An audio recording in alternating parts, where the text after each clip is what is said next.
네, 글쓰기의 좋은 점은 너무너무 많은데 생각하면 이루어집니다. 근데 그거를 적어 놓으면 증거가 돼요. 물론 지금도 이번에는 안 이루어지겠지, 이번 거는 안 오래 걸리겠지 싶어도 분명히 이루어질 거라는 그 강력한 믿음이 저한테 있어요. 누구한테든 생길 거예요. 좋습니다. 확실히 밥을 먹고 나니까 다들 인자해진 느낌이 있어요. 네, 좋습니다. 저 이제 오후에는 송영석 작가님과 한번 이야기를 해볼 건데요.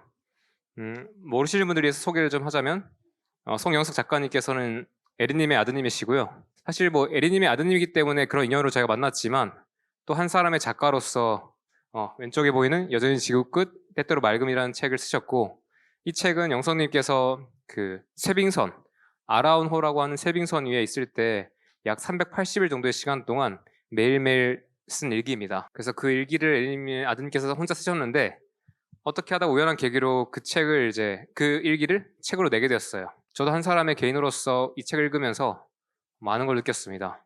삶 안에서 제가 당연하게 봐주고 있었던 것들이 얼마나 소중한가, 그리고 내가 하루하루를 어떻게 기록하고 바라보는가가 굉장히 중요하다는 것을 배우게 해준 선생님이기도 합니다.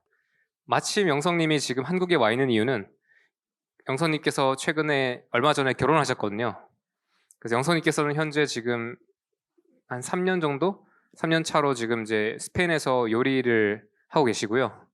스페인에서 지금은 식당에서 일을 하시다가 지금은 이제 한국에 와서 결혼과 몇 가지 일을 하고 조만간 다시 돌아가십니다.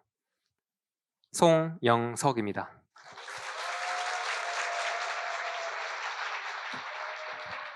안녕하세요. 요리사 겸 여전히 지구끝 때때로 맑음의 저자 송영석입니다.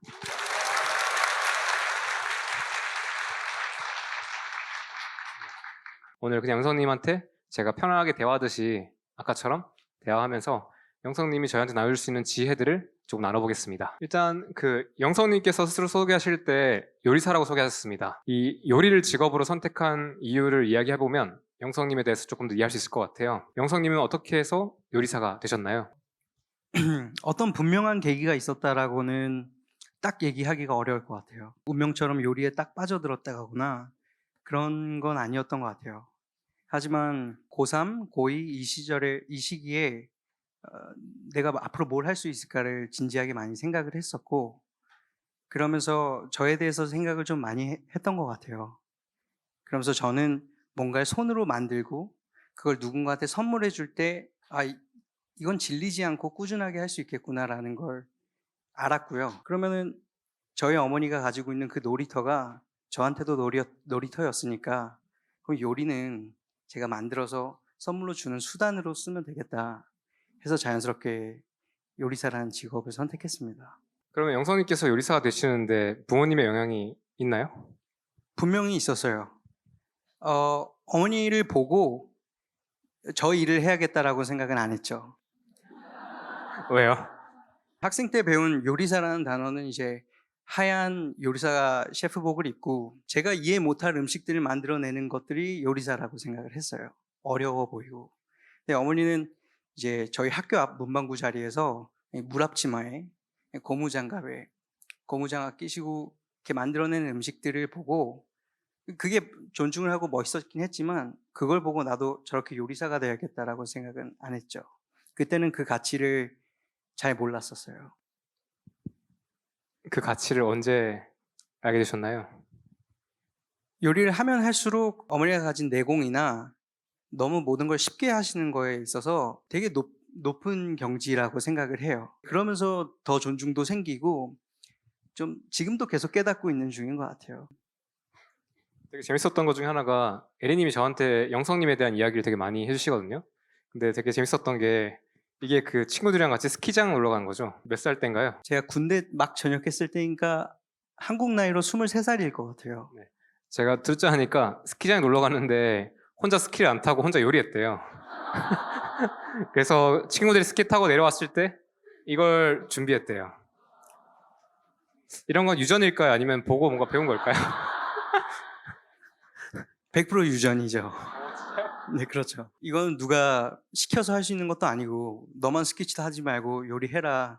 누가 시켜서 할 수 있는 일이 아니잖아요. 저도 사실 지금 이제 요리를 하면서도 많이 잃어버리거나 혹은 약간 밀어놨던 감정이에요. 어떤 감정인데요? 이때 이렇게 누굴 위해서 온전하게 그냥 다른 사람만을 위해서 요리를 하고 그걸로만 만족했던 사진을 보니까 저도 좀 감회가 새로워요. 그러면 영성님한테 이 음식이나 요리가 가지는 의미는 무엇이라고 정리할 수 있을까요? 처음에 얘기했던 것처럼 제가 가진 사랑을 전하는 수단으로 쓰고 싶었었어요. 근데 일을 하잖아요. 그럼 잘해지고 싶잖아요.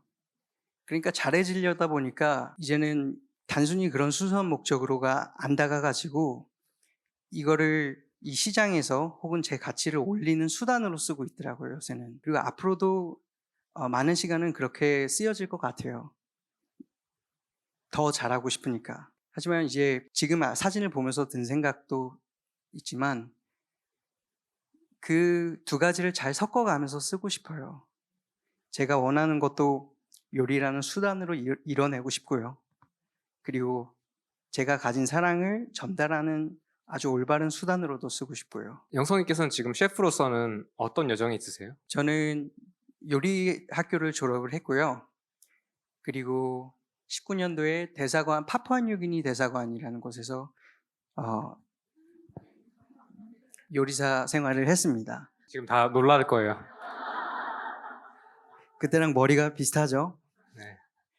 네, 그리고 그 후에는 남극과 북극을 왔다 갔다 하는 쇠빙연구선 아라온호에서 네, 조리부 막내 생활을 했어요. 그리고 배를 타면서 남북극을 왔다 갔다 하면서 요리사로서 내가 어떤 걸 더 하고 싶은지 그리고 어떤 결핍이 있는지를 발견하고 미슐랭 레스토랑에서 일하고 싶다는 생각을 했어요. 그리고 해야만 하겠다라고 생각을 했고요. 제가 그런 부분에서 결핍이 있고 또 유독 그런 얘기를 할 때 날카로워지고 굉장히 별로더라고요. 제 태도가. 그래서 그러면 이거 어차피 오래 안 걸릴 거니까 채워야겠다. 한 3년 채우면 되겠지 싶어서 배에서 번 돈을 가지고 스페인으로 갔죠. 그리고 요번 년 7월에 이제 처음으로 스페인 미슐랭 레스토랑에서 일을 하게 됐어요.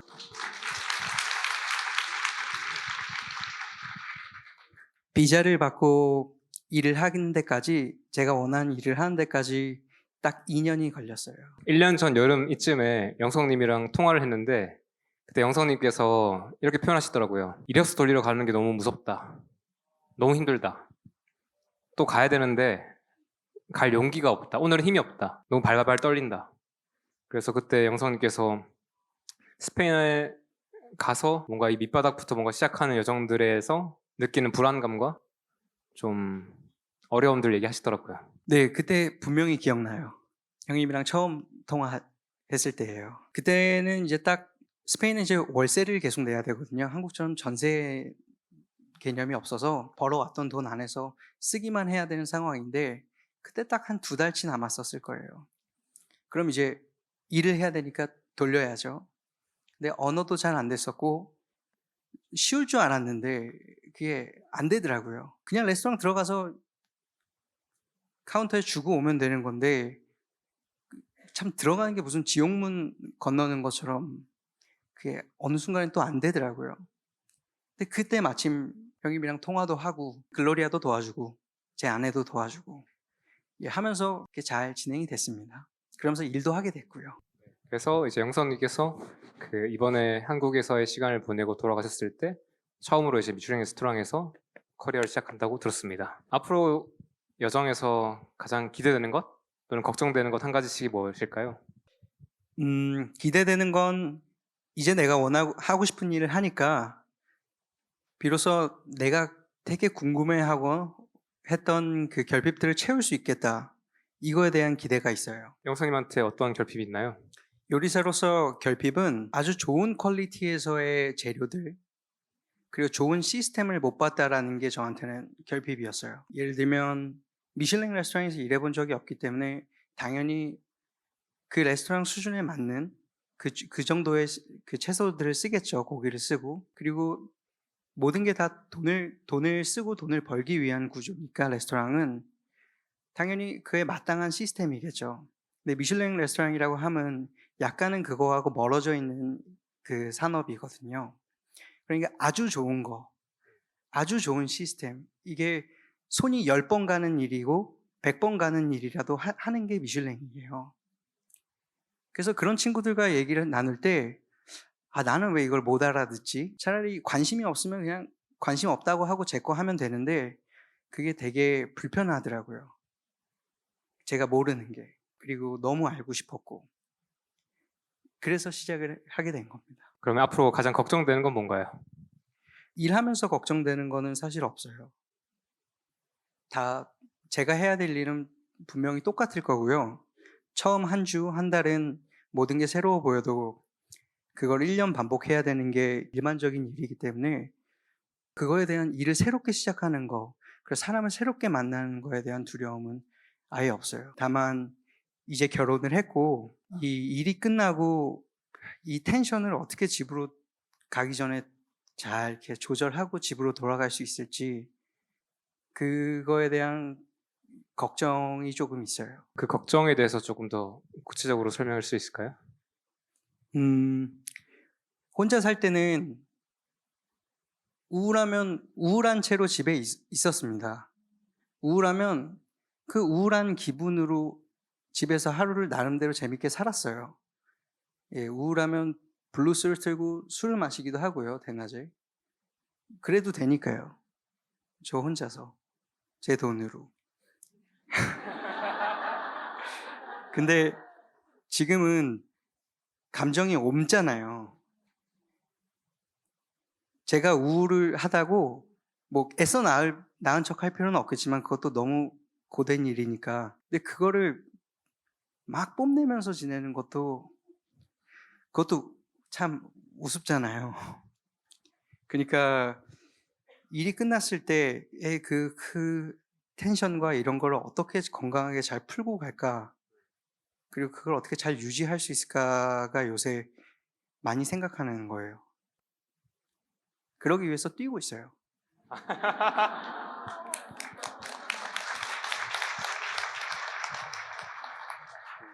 글로리 이야기가 나와서 그런데요.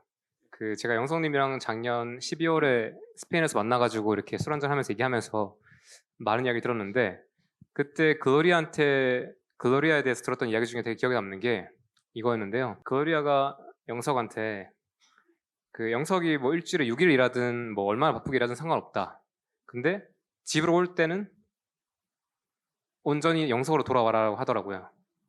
그러니까 나는 사랑만 있으면 된다. 근데 네가 바쁘게 있어도 사랑이 없으니까 대신에 올 때는 사랑을 가지고 나한테 와달라라는 얘기 했다는 게 기억 남더라고요. 네. 아이고. 이 감정이 오른 건지 아니면 제가 너무 긴장을 한 건지 결혼을 할 때 이렇게 서로 가장 중요한 게 뭔지를 얘기할 때 글로리아가 해줬던 얘기예요. 저는 어찌됐든 스페인에 글로리아를 만난 건 너무 축복이지만 원래는 요리사로서 어떤 결핍을 채우려고 온 거잖아요. 그러니까 그거는 해야겠더라고요. 너무 하고 싶더라고요. 그래서 너무 조심스럽게 결혼을 결정하기 전에 글로리아에게 얘기를 했죠, 아내한테. 나는 2년이든 3년이든 오래 걸리진 않을 것 같은데 요리사로서 이 결핍을 채우고 싶어. 그랬더니 아내는 저는 그게 경제적으로도 그렇게 여유가 있는 상황이 아니고 시간적으로도 여유가 있는 상황이 아니기 때문에 난처해야 할 거라고 생각했어요. 근데 아내가 너무 당연하게 그거는 너가 해. 알아서 해. 뭐 하루 16시간 일하는 거 상관없어. 주 6일째 한 달에 2번 쉬는 거 상관없어. 대신 온전히 와. 집에 있을 때는 온전히 좀 아주 건강하게 사랑 가득하게 와서 같이 시간을 보내자는 게 아내가 얘기해 준 조건이었어요. 그리고 조건이 하나 더 있잖아요. 그리고 아이를 셋 갖는 게 조건이었습니다. 트레스 니뇨스. 거기에 대해서는 어떻게 합의를 보셨어요? 사실 저는 아직은 아이의 개념 자체가 없거든요. 뭐 나는 아이를 안 가지고 싶어. 하나가 좋아 둘이 적당해 이런 개념 자체가 없어서 받아들이긴 했지만 그냥 막연해요. 아이를 셋 갖는다는 게. 그리고 아내는 98년생으로 저보다 2살이 어린데요. 30 전에 아이를 가지고 싶어 해요. 그렇기 때문에 저한테 허락된 시간이 그렇게 많이 남지 않았습니다. 그래서 근데 제가 들어보니까 그 미슐랭 레스토랑에서 일을 하면 봉급을 많이 주는 줄 알았는데 그게 또 그렇지는 않대요. 그래서 앞으로 이렇게 영성님께서 그렇게 외롭지 않게 앞으로 시간을 또 보내야 한다더라고요. 여기에 대해서 영성님의 어떤 마음은 어떠세요? 제가 경제적으로 아주 어려웠던 적이 없어요. 일을 하면서도 그랬고 늘 봉급을 잘 받았고 그 잘 받을 수 있는 환경에 늘 놓여 있었어요. 근데 지금은 그렇지 않고 늘 있으면 그걸로 간신히 한 달을 살아내고 이런 상황인데 그럼에도 불구하고 좋은 기회들이 자꾸 이렇게 생기고 또 7월부터 또 일을 할 수 있다는 거 자체가 저한테는 되게 큰 기쁨이에요. 그리고 아내도 그거에 대해 온전히 믿어주고요. 그래서 저는 상상하는 걸 좋아하니까 제가 벌었던 이전의 그 돈들은 다른 쪽으로든 채워질 겁니다. 에리님 이거는 유전인가요? 아니면 교육인가요? 교육입니까? 알겠습니다. 영성님 하면 또 되게 인상적인 게 이렇게 기록하는 습관인 것 같습니다. 이건 에리님께서 몰래 찍어주신 것 같은데요. 이렇게 어딜 가나 이렇게 원래부터 이렇게 뭔가를 자꾸 쓰셨다고 해요. 그리고 이거는 배에 있을 때죠. 배에서 화상을 입었었는데요. 그 당시에 이제 붕대를 감고 글을 썼었어요. 근데 그렇게까지 안 써도 됐었거든요. 이렇게 뭐 중요한 내용을 썼던 것도 아니고 뭐 손이 아파서 오늘은 글을 오래 못 쓴 뭐 이렇게 썼을 거예요. 근데 그 순간에 젖어들어서 이렇게 잠시 상상을 해보면 약간 조금 오그라들긴 해요. 예 이렇게 찍었을 거예요. 그죠. 핸드폰을 입으로 물고 이렇게 아마 영성님께서는 이렇게 배에 위에 있을 때 왜 그 긴 시간 동안 매일 일기를 쓰기로 결심했나요? 이 질문을 제가 책을 냈을 때도 답변을 했었고 그리고 형님이랑 인터뷰를 했을 때도 답변을 했었어요. 근데 어제 이제 걸으면서 약간 조깅을 하면서 솔직하게 생각을 해봤는데 첫 번째는 꾸준함이 부족했기 때문에 꾸준함을 채우고 싶었었어요. 저한테 그런 부분을 연습하고 싶었었어요. 그거는 사실이에요.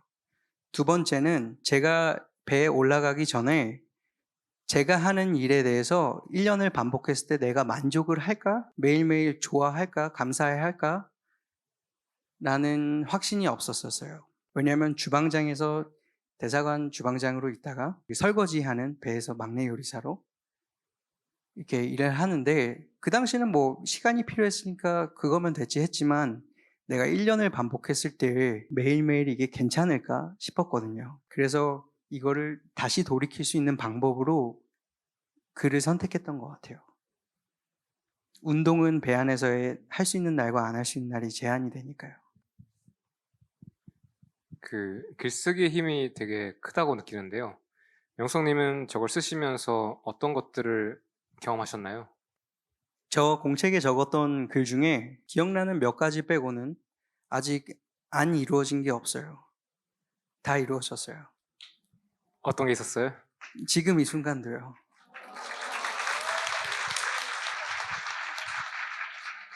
어머니하고도 가끔이라기보다 한 번 이렇게 얘기를 했던 적이 있었어요. 우리가 둘 중에 누가 잘 되면 이렇게 한 명을 끌어주자. 물론 제가 초대받을 거라고는 생각을 안 했습니다. 그때 내가 잘 돼서 반찬 가게 아줌마를 끌어줘야지. 이렇게 초대받을 거라고는 전혀 생각을 안 했는데요. 어머니가 생각보다 일찍 유명이셨네요. 일찍 됐죠. 스페인 갈 때 촬영을 시작하신다고 뭐 이렇게 들었고 돌아오니까 어머니가 빨리 정장 입으라고. 그리고 이런 경험을 시켜주시네요. 형님하고 어머니가. 그 현장에 와주셔서 고맙습니다.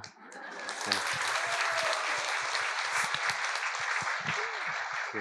그럼 영성님께서는 이제 되게 상상하고 꿈꾸는 걸 이루는 걸 잘 하시는 분으로 보이는데 저렇게 일기를 쓸 때 그러면 그런 식으로 이제 상상을 많이 하시는 거죠? 네. 글을 손으로 적는 이유는 우선 제가 노트북이 이런 거랑 친하지도 않고 손으로 적는 이유는 느려요. 내가 생각하고 적는 문장보다 손글씨가 느려요. 음. 그러니까 두세 번을 이렇게 생각을 하게 돼요. 그리고 지우기도 쉽지 않아서 좋은 단어를 비슷한 단어로 최대한 빨리 이렇게 바꿔서 쓰기도 하고요. 네, 글쓰기의 좋은 점은 너무너무 많은데 생각하면 이루어집니다. 근데 그거를 적어 놓으면 증거가 돼요. 물론 지금도 이번에는 안 이루어지겠지. 이번 거는 오래 걸리겠지 뭐 싶어도 분명히 이루어질 거라는 그 강력한 믿음이 저한테 있어요. 누구한테든 생길 거예요. 영성님 저랑 이제 또 술 먹다 한 얘기인데요. 영석 너의 장점은 뭐야? 강점은 뭐야? 라고 물어봤어요. 근데 그때 영석이가 한참 고민하다가 했던 말이 이겁니다. 저는 무언가 하나를 하기로 결심했으면 불평하지 않고 끝까지는 하는 것 같아요. 영석님께서는 그렇게 할 수 있는 행동의 어떤 원동력은 무엇인가요? 가장 큰 원동력은 누구를 보고 저렇게 해야겠다라기보다는 혼자서 너무 불평해오고 그걸 안주거리 삼아 막 재밌게 떠들고 지냈던 시간이 너무 길었어요. 그리고 집에 돌아왔을 때는 후련하냐? 그럼 또 들킬까봐 겁나거든요. 뭐가 들켜요?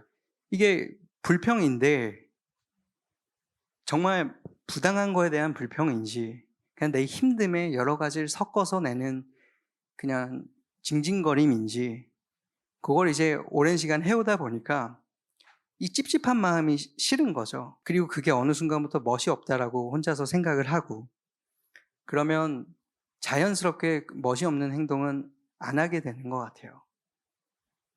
물론 그 순간에 휘말려서 혹은 그 순간에 한마디 더 보태면 더 웃길 거고 더 재밌을 거고 나도 거기에 속할 수 있으니까 할 수 있겠지만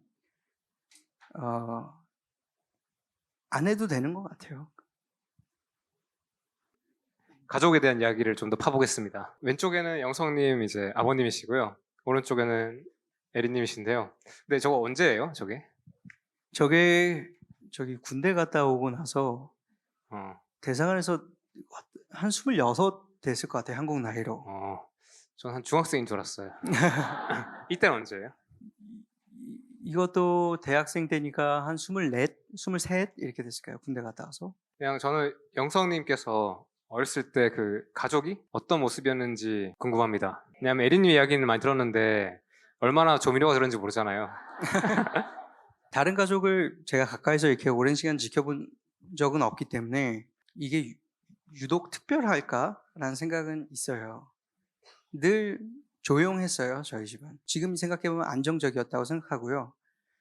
저희는 가족끼리 이렇게 식탁에 모여서 식사를 한 적이 많지 않아요. 늘 각자 먹고, 각자 설거지하고, 각자 챙겨 먹고, 그리고 각자 방에 있고, 지금도 집이 아주 작은 집이지만, 작은 빌라지만 이렇게 3층으로 구성되어 있거든요. 그래서 어머니 따로 쓰시고, 저 따로 썼었고, 아버지 따로 쓰시고, 그래서 만나기가 참 드뭅니다. 그래서 지나가다가 어머니나 아버지를 길거리에서 만나면 되게 반가워요. 그런 환경에서 지냈었고, 늘 제가 하는 선택에 어떤 의견을 보태지 않으셨던 것 같아요. 그렇다고 해서 크게 응원을 해주신 것도 아니에요. 이거 잘 될 것 같다. 그래, 밀어붙여봐라. 뭐, 알아볼까? 뭐, 이렇게 하신 것도 아니고, 그냥 듣고, 그러니? 그래, 특히 아버지는, 그러니?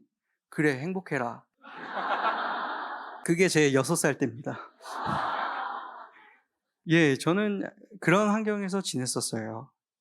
공부에 대해서도 한 번도 어떤 성적에 대한 얘기를 들었던 적도 없었고, 아버지가 딱 한 가지 이렇게 조금 프레셔를 하신 건 꿈을 찾으라는 거에 대한 기회는 몇 번 주셨던 것 같아요.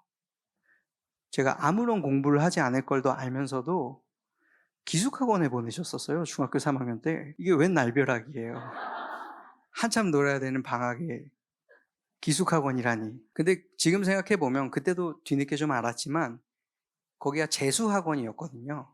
근데 거기에 그냥 중학생을 보낸 건 꿈을 갖고 그렇게 뭔가를 도전하는 사람을 그냥 보여주고 싶으셨던 것 같아요. 그때 기숙사원에서 지내신 건 어땠어요? 초 단위로 불행했던 것 같은데. 이유도 모르겠고 저 안양 종합체육운동장 그쪽에 있는 거였어요.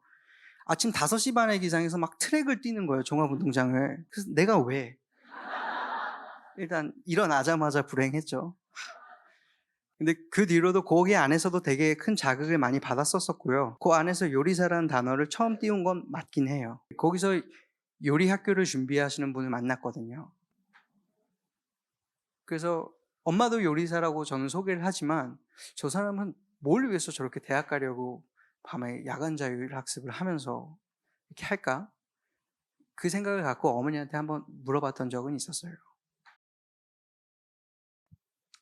그 영성님에 대해서 제가 좀 느끼는 거는 엄마랑 되게 잘 논다라는 느낌이 좀 있었거든요. 좀 멋스럽게 지내는 것도 있고요. 그리고 제가 인터뷰할 때 작년에 12월에 만났을 때 되게 충격적이었던 표현 중 하나가 영성님한테 에리님은 영성님한테 어떤 분이세요? 라고 물어봤는데 가장 좋은 파트너다 라고 하셨습니다. 그게 어떤 의미일까요? 가장 좋은 파트너예요, 엄마는. 좋은 파트너라고 하면 좋은 친구겠죠? 그 좋은 친구가 되는 요건은 너무 간단하잖아요. 나랑 잘 맞고, 나를 존중해주고, 내가 존중할 수 있고, 그리고 편안하고, 그리고 재밌고. 그게 저한테는 엄마예요. 그리고 어머니 저보다 훨씬 어른이시니까 어릴 때 아무것도 제가 모를 땐 더 어른이셨고, 제가 뭐가 되고 싶었던 게 아니라 어머니가 뭐로라도 저를 이렇게 봐주시니까, 제가 뭘 해도 뭐로 봐주시니까 그냥 제가 뭐가 됐던 것 같아요. 그냥 그렇게 봐주니까 그렇게 됐고, 그 봐주는 게 굉장히 긍정적이고, 막, 야, 너 조금 웃기면 개그맨 해봐라. 뭐 그런 식으로 뭐든 봐주니까 엄마 앞에서는 뭐든 되고 싶었던 것 같아요. 그리고 저도 어머니를 그렇게 보고 있고요. 제가 들으니까 뭐 에리님이랑 가끔씩 일주일에 한 번씩 만나면 뭐 또 영석이 전화 왔다 하시고 일주일에 몇 번씩 전화를 하시잖아요, 스페인에서. 근데 이게 사실 일반적이지 않거든요. 그 자녀들은 보통 부모한테 전화를 하는 게 그렇게 잦게 하는 게 사실 효도심에서 나와서는 할 수 있어요. 근데 이거를 사실 좀 자주 하는 게 사실 되게 의식적으로가 힘들고요. 두 번째는 두세 시간씩 하지 않아요. 통화를 두세 시간까지 하지 않아요. 그런데 어떻게 해서 그런 게 가능해요? 매일 두세 시간씩 하는 건 아니에요. 어느 친구랑 이렇게 얘기를 하다 보면 스파크가 딱 튀잖아요. 그럼 그 주제에 대해서 막 파고들고 그러다 보면 두세 시간이 될 수도 있죠. 그게 저한테는 그런 친구가 엄마고, 엄마에게도 그런 친구가 저일 거라고 생각을 해요. 그리고 가장 친한 친구랑 윤리적인 그 선을 다 배제하고 막 농담을 할 수 있는 거, 그런 친구도 저한테는 엄마예요. 어떤 선생님으로 다가가서 제가 시간을 보내야 했다고 하면 그거는 6개월 이상 못했죠. 근데 아주 재밌는 농담을 내가 하고 싶은 그대로 해서 빵빵 터트릴 수 있는 사람이 엄마면 왜 안 합니까? 제가 할 수 있다면. 그래서 그 파트너라는 말을 쓴 것 같아요. 무엇보다 이렇게 그 파트너가 잘 돼서, 먼저 이렇게 잘 돼서 저를 이렇게 초대도 해주고 아내한테 이렇게 자랑도 하게 해주고. 저는 딱 이걸 보면서 제가 결심한 것 중에 하나가 뭐냐면 나중에 육아를 할 때 저는 사실 이렇게 뭔가 항상 잘 해야 된다는 생각이 있는 편이라서 좋은 아빠가 되고 싶다고 생각했거든요. 근데 그걸 딱 버렸어요. 딱 이걸 보면서 나 아이한테 좋은 친구가 되어야겠다. 물론 일정 시간 나는 이 아이한테 뭔가 도와주고 지지하는 사람이 있겠지만 결국 내가 지향하는 바는 제일 좋은 친구. 거기에 딱 초점을 두니까 마음 편하더라고요. 그리고 모든 게 되게 쉬워지더라고요. 그러니까 아이랑 어떻게 재미있게 놀지? 나 운동할 거고 같이 밥 먹고 뭔가 이야기하고 뭔가 소통할 수 있는 사람? 또는 또 많은 저희 집밥 하면서 만나는 분들이 얘기하셨던 지혜 중에 하나가 부모로서 되게 조금 후회되는 순간들을 말씀하실 때 이 아이가 나한테 거짓말할 때 또는 뭔가 이렇게 이야기를 못할 때라는 것들을 좀 알려주실 때 제가 부모가 사실 아이를 가르쳐야 된다? 뭔가 인도해야 된다는 생각 때문에 어떤 엄한 기준을 세우고 뭔가 하긴 하는데 그게 조심해야 되는 게 아이가 부모한테 말하는 것을 숨기거나 뭔가 이렇게 어려워하게 만들면 그게 조금 문제가 될 수 있겠다는 생각이 들더라고요. 그래서 저는 영성님 가족을 딱 보면서 두 가지 기준. 첫 번째, 좋은 친구가 되어야겠다. 두 번째, 되게 투명하게 가장 먼저 어쩌면 어려운 이야기도 힘든 이야기도 할 수 있는 사람이 되어야겠다. 그러면 아이는 알아서 잘 크겠다라는 가설이 생겼습니다. 그래서 그런 것들을 좀 전해보고 싶었고요. 저는 이 책이 어떻게 좋았냐면 매일매일 영성님의 일기에 하루 이틀씩 꺼내서 읽었어요. 다 읽으면 안 돼요. 그러니까 딱 하루를 나의 하루를 살아내고 밤에 딱 자기 전에 책 읽을 시간에 일기를 좀 보는 거예요. 그러면 완전 나의 지금 삶이 되게 다르게 느껴져요. 왜냐면 나는 지금 너무 많은 걸 누리고 있거든요. 저 일기를 쓰고 있는 저 때 영성님은 되게 지금 어려운 상황에서 지금 주방에서 되게 어려운 것들을 하고 있거든요. 근데 나는 지금 하고 싶은 거 어디는 갈 수 있지? 누구나 만날 수 있지? 먹고 싶은 거 먹을 수 있지? 내가 지금 막 그렇게 중노동을 하는 건 아니지? 그러면서 마치 영성님의 과거의 영성님과 함께 대화를 하면서 하루를 마무리하는 느낌이었어요. 그래서 제가 추천드리는 것은 한번 여러분들께서 그 책 읽어보시면서 조금 지금 이제 여름이 다가오잖아요. 한번 이번 뜨거운 여름을 한번 같이 보내보시는 것 제안드리고 또 언젠가 도움이 된다면 나중에 자녀분들한테도 이런 일기들을 같이 읽고 이야기할 수 있는 부모가 되면 좋겠다는 생각이 들었습니다. 마지막으로 영선님께서 오늘 사실 이야기는 제가 이미 했을 거라고 생각이 들고 앞으로 셰프로서나 뭐 개인으로서 어떻게 지내시고 싶은지 한번 영성님의 꿈을 또 듣고 싶습니다. 셰프로서의 꿈은 너무 쉬운 것 같아요. 그냥 더 잘해지고 싶어요. 그리고 그 과정에 주어지는 것들은 제 힘이 닿는 한, 제가 지치지 않는 한 계속 할 거고요, 뭐든. 그리고 저의 가장 큰 목표는 조금 더 친절해지고 싶어요. 특히 같이 살고 있는 글로리한테도 그렇고 그 아주 꾸준하게 안정감 있게 친절하고 싶어요. 그게 지금 저의 가장 큰 숙제면서 가장 되고 싶은 모습이에요. 생각해보니까 글로리아 지금 알아들었어요? 마소메너스? 그러면 스페인어로 해줄 수 있어요? ¿Has entendido? Te he dicho que yo quiero ser una persona muy amable para ti, como siempre. Es mi deber de mi vida y es mi objetivo. ¿Entiendes?